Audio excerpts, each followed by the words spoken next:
Many of us notice, with some confusion and frustration, that we keep ending up in the same dark places.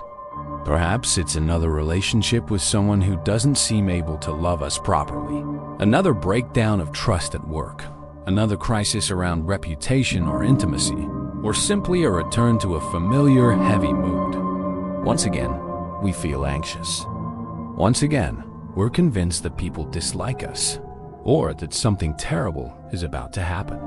Psychotherapists have a term for this strange phenomenon: repetition compulsion. It describes the way we unconsciously steer ourselves back into situations of pain, as if driven by a hidden force. It's unsettling enough to find ourselves in trouble repeatedly, but it's even harder to accept that some part of our mind might be choosing to go there.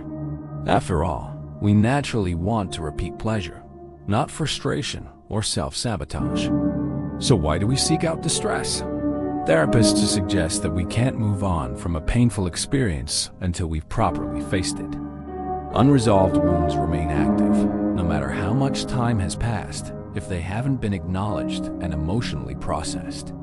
The very patterns we're compelled to repeat are often the ones we've sidestepped and left unhealed. In this view, our unconscious isn't trying to punish us. Instead, it's pushing us back toward our original wounds, not to make us suffer endlessly, but so we might finally understand and free ourselves.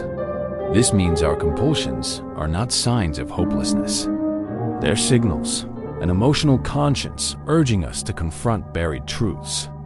Our repeated anxieties and disappointments are like ghosts that return until the underlying injustice has been named and mourned.